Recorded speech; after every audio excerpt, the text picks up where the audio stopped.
पूर्व भिडियो आमे सरल सह समीकरण और तार प्रकारभेद विषय जानी। आज आम ये भिडियो सह समीकरण समाधान प्रणाली गुड़िक जानिबा सह प्रतिकल्पन प्रणाली रे किपरि समाधान करिहेब ताकू आमे बुझिबा। सरल सह समीकरण गुड़िकर समाधान प्रणाली गुड़िक है प्रतिकल्पन प्रणाली, 2 रे अपसारण प्रणाली, 3 रे वज्रगुणन प्रणाली, 4 रे क्रामर का नियम प्रणाली, 5 रे लेखचित्र प्रणाली। यही भिडियो रे केवल प्रतिकल्पन प्रणाली समाधान को बुझिबा। सेथिपई मु एक उदाहरण नेउची। उदाहरणटी है 2x + y - 5 = 0 जहाँ मुझे इक्वेशन 1 पे नेली एवं x - 3y + 8 = 0 जहाँ इक्वेशन 2 रूपे नेली।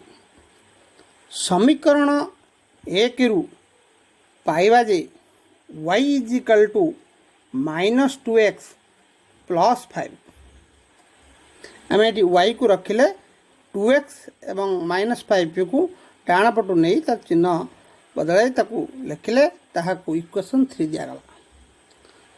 एवं समीकरण 3 रु जो y रो विकल्प भाव आम -2x + 5 पाई ताकू नहीं कि समीकरण 2 रे आम प्रयोग करवा। तेबे कौन हम ना x - 3 - 2x + 5 + 8 = 0। एठारे पिला माने देख मोर -3 पाखे गोटे ब्राकेट देइछि कारण जेहेतु माइनस टी अच्छी गुणिया हेले आमको ये ब्राकेट दबा पड़ो। तेबे x + 6x - 15 3टा बंटन नियम रे गुणीगला +8 = 0। ताले x + 6x 7x - 15 + 8 - 7 = 0 implies 7x = 7 है x = 7/7 x = 1।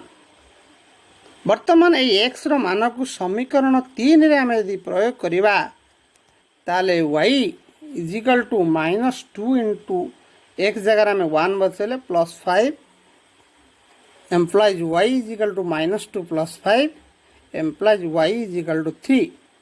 समाधान x = 1 y = 3। वर्तमान तुम पई एक होमवर्क मुदेली ताला x + 3y - 5 = 0 2x + 5y - 9 = 0 को प्रतिकल्पन प्रणाली रे समाधान कर। धन्यवाद।